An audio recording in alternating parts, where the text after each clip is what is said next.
আসসালামু আলাইকুম। আশা করছি আপনারা প্রত্যেকে ভালো আছেন, সুস্থ আছেন।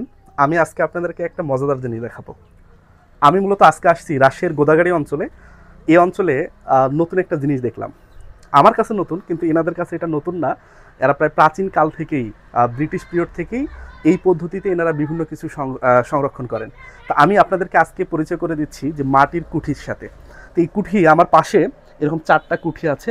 এই কুঠিগুলোর মধ্যে ধান সংরক্ষণ করা হয়, গম সংরক্ষণ করা হয়, সরিষা রাখা যায়, তারপর ভুট্টা রাখা যায়, এবং দীর্ঘদিন কিন্তু এগুলো ভালো থাকে। বছরের পর বছর পর্যন্ত এখানে রাখা যায়। একবার শুনেছিলাম যে এগুলার মধ্যে 5 থেকে 6 বছর পর্যন্তও নাকি ধান রাখা যায়। তো আমি আপনাদেরকে একটু কুঠি দেখাই, যে এই যে এই কুঠির মধ্যে ধান ছিল, 8 মণ ধান ছিল। এই 8 মণ ধান এখান থেকে 2 দিন আগে বিক্রি করা হয়েছে। আমি যদি আপনাদেরকে একটু কাছ থেকে দেখাই, যদি একটু দেখাই, যে দেখেন এখানে কিভাবে ভিতরটা আমি যদি আপনাদেরকে একটু দেখাই, যে এর ভিতরে এরকম ফাঁপা আছে আর কি। কত সুন্দর মাটির তৈরি জিনিস, কিন্তু ভাঙে না, মস্কে না, কিছুই হয় না আর কি। খুবই সুন্দর একটা জিনিস। এর পাশেও আছে, এটা এখনো সিলগালা করা আছে, এর ভিতর এখনো ধান আছে। এখান থেকে এখনো বের করা সম্ভব হয়নি বা বের করেনি। যখন এদের দরকার হবে তখন এখান থেকে বাইর করবেন। এটা সিলগালা করা আর কি। আমি যদি আরও দুইটা আপনাদেরকে দেখাই, আরও দুটা যদি দেখাই, এই যে দুটা সিলগলা করা, মাটি দিয়েই ঢেকে রাখছেন আর কি। এগুলা গত সিজনের ধান, এখনও খোলেনি আর কি।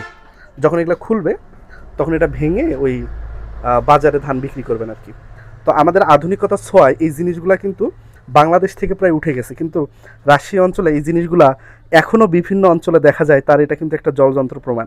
এই গোদাগাড়ি অঞ্চলে এরকম নাকি প্রতি ঘরে ঘরে ছিল এক সময়। এখনও অনেকের বাসায় এরকম আছে, কিন্তু আধুনিকতার ছোঁয়ায় প্রায় এগুলা হারায় যাওয়ার পথে। খুবই ইন্টারেস্টিং জিনিস। আগের মানুষ কতটা বুদ্ধিমান ছিলেন, যে মাটির তৈরি জিনিস এগুলার বয়স 50 বছরের উপরে, এখনও এগুলার কিছুই হয়নি।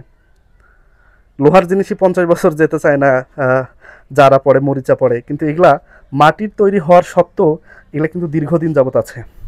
তো এগুলার নাম হলো মাটির কুঠি। আশা করছি আপনারা ভালো লাগবে আপনাদের। আসসালামু আলাইকুম ভাই। ওয়ালাইকুম আসসালাম। ভাই ভালো আছেন? এই তো আলহামদুলিল্লাহ, আপনি কেমন আছেন? ভালো আছি ভাই, আলহামদুলিল্লাহ। ভাই আপনাদের অঞ্চলে এই প্রাচীন জিনিসগুলো দেখে ভাই খুব ভালো লাগছে ভাই। তো ভাই এগুলা কতদিন যাবত ভাই এগুলাতে সংরক্ষণ করতেছেন আপনারা ভাই?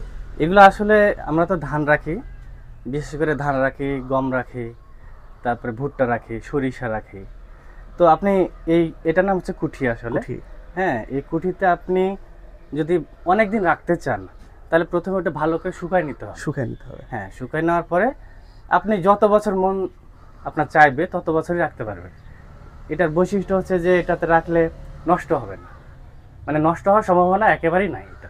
বা আপনাদের বাচ্চা ছাড়াও মনে হয় এগুলা জি জি সংরক্ষণ জি, করছিলেন। এটা আসলে আমি জন্মের পর থেকে দেখছি এবং শুনেছি যে নানারাও এটা করতো আর কি, ব্যবহার করতো, দাদারাও ব্যবহার করতো, আমার বাবারও ব্যবহার করেছে, এখন আমরা করছি। ভাইয়ের বয়স প্রায় 30-32 বা 33 বছর বয়স। তো ভাই জন্মের পর থেকে এগুলা দেখতেছেন, এবং উনি শুনেছেন ওনার বাবারাও এগুলা ব্যবহার করতেন, দাদারাও করতেন। তার মানে এগুলার বয়স কিন্তু 60-70 বছরের কম না, বা আরো বেশি হতে পারে। তো ভাই এখানে যে এই যে সিলগালা করেন ভাই, জি, এর মুখে একটা থাকে, কাভার থাকে আর কি, মাটিরই ওটা। জি, ওটার নাম আবার ঢাকনি। ঢাকনি। জি, ঢাকনি বলে ওটাকে। ওটা দিয়ে আমরা ঢেকে দিই। পরবর্তীতে কাদা দিয়ে, কাদার যে প্রলেপ আছে সেই প্রলেপ দিয়ে আমরা এই সাইডটাকে করে দিই, বন্ধ করে মানে যাতে হাওয়া বাতাস ঢুকতে না পারে। আচ্ছা ভাই, এই যে গম বা ভুট্টা বা ধান যে রাখেন, এগুলো বস্তায় করে রাখেন না খোলা অবস্থায় রাখেন? খোলা অবস্থায়। এখানে বস্তার দরকার হয় না, বস্তার দরকার সরাসরি আমরা এটাতে ঢেলে দিই। তো দর্শক, এখানে কিন্তু কোনো বস্তার দরকার হয় না, যে এখানে কিন্তু সরাসরি ভাই ঢেকে দেয়। ভাই আপনি যেটা বললেন এটা এই সিস্টেম না? জি জি, এটা তো এই সিস্টেম। এটাকে আবার বলে যে যে প্রলেপ আছে, এটাকে লেপে দেওয়া বলে। লেপে দেওয়া আমাদের আঞ্চলিক ভাষায়, এলাকার ভাষায় লেপে দেওয়া। যে এটা ঢাকনি, এটা কুঠি, আর এটা লেপে দেওয়া বলে। এটার উদ্দেশ্য হচ্ছে যাতে ভেতরে কোনো পোকামাকড়, কোনো বাতাস যাতে না ঢুকতে পারে। যদি না ঢুকে তাহলে এই যে ভেতরে যে শস্যটা থাকবে, আপনি যতদিন রাখতে চাইবেন ততদিনই খুব ভালো থাকবে। প্রাচীন কিন্তু অ্যালকোহল তৈরির বা অ্যালকোহল সংগ্রহ করার পদ্ধতিও কিন্তু অনেকটা এইরকমই ছিল। তবে ওটা আরেকটু ছোট পাত্রে রাখা হয়, এবং ওই পাত্রটা 3-4 বার বন্ধ করা হয়, কারণ সেখানে তো তরল থাকে, বেশি ঝামেলা। তো এখানে কঠিন পদার্থ থাকার কারণে ঝামেলা তুলনামূলক একটু কম। ভাই এটা কতদিন পর বিক্রি করবেন এগুলা? এটাতে ছিল ধান, 4 দিন আগে বিক্রি করলাম। আর এটা আসলে প্রয়োজন অনুসারে, যখন আমার প্রয়োজন হবে টাকার তখনই বিক্রি করব। আলহামদুলিল্লাহ।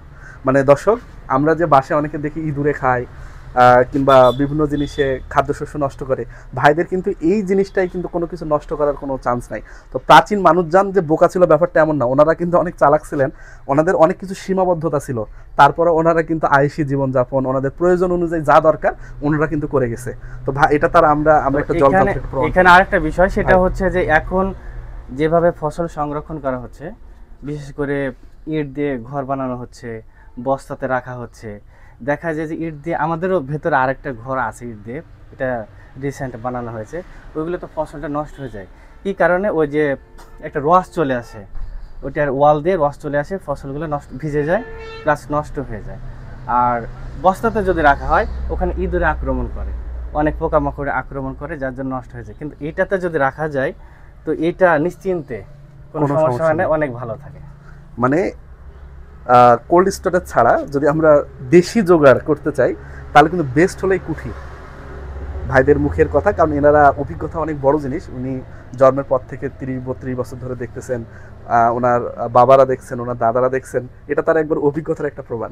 তো দর্শক, আশা করছি আপনারা মজা পেলেন, ভালো থাকবেন, সুস্থ থাকবেন এবং ভাইদের জন্য অবশ্যই দোয়া করবেন। আমারও শুভকামনা ভাইদের জন্য রইল। আল্লাহ হাফেজ।